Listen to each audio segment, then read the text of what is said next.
David learned through a lifetime of danger, both as a boy shepherd and then as a soldier and king, about the advantage of having the high ground. The shepherd would soon learn to protect the sheep from dangers using high rocks and caves as shelter. Likewise, the soldier, and David certainly made good use of the high ground and rock cover, both for observation and for protection as he fled from Saul. We can readily understand why then the rock or the fortress metaphor is meaningful to David. The place of safety is where he can find rest. But where better is there to rest than in the assurance of the God of salvation? This is something that David had learned from childhood. David himself was not high-born, so as to learn to rely upon wealth or military power. David was the least of the sons of Jesse, a sheep farmer in the hills around Bethlehem. When God had led Samuel to Jesse's house to anoint a new king, David was not even counted important enough to meet with the prophet. Only when Samuel had rejected David's 7 older brothers was Jesse asked if there was another son. David was out caring for the sheep. Well, then David was brought before the prophet, and Samuel recognized that God had chosen David because the Lord does not judge as people judge. They look at the outward appearance, but the Lord looks at the heart. This heart for God and trust in the safety of the Lord was David's touchstone throughout his days. He knew that the low-born are but a breath, and that the wealthy fare no better. To rely upon our strength is futile, for all pass in the sight of God. Wealth or power or status is therefore false. It is temporary, and therefore it is not ours to keep. But power belongs to God, and his love is unfailing.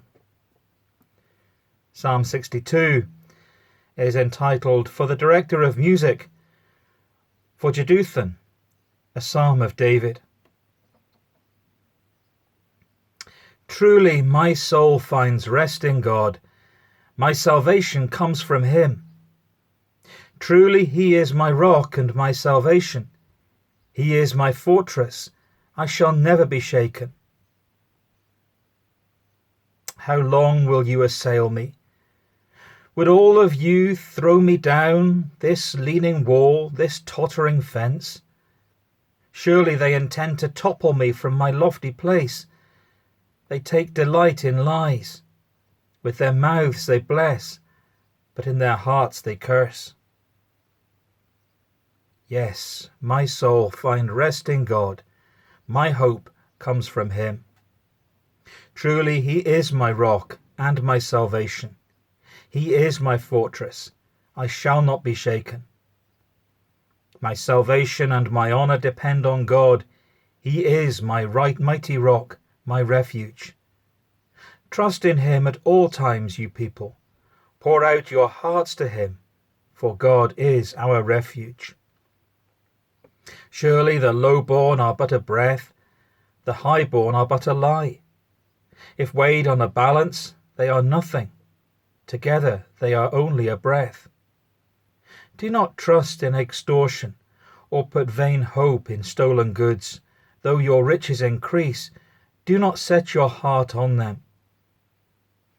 One thing God has spoken, 2 things I have heard.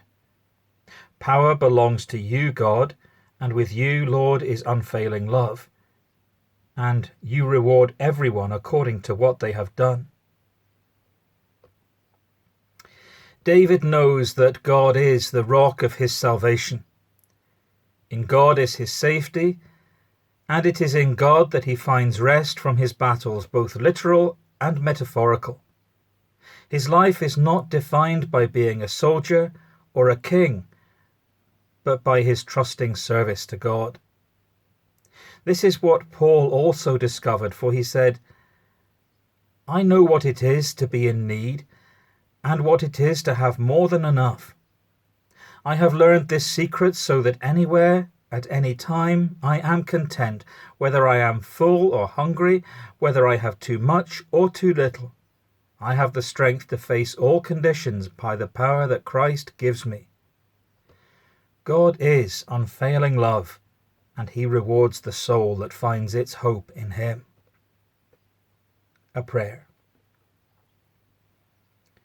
We turn to you, rock and salvation. Help us to look upon the world with your eyes, that we may know what is good and true, what is noble and just. May we enjoy the things of this world, not as things to hold on to or to grasp after, but as blessings for the day. For only in you do we find our true security and rest. Amen.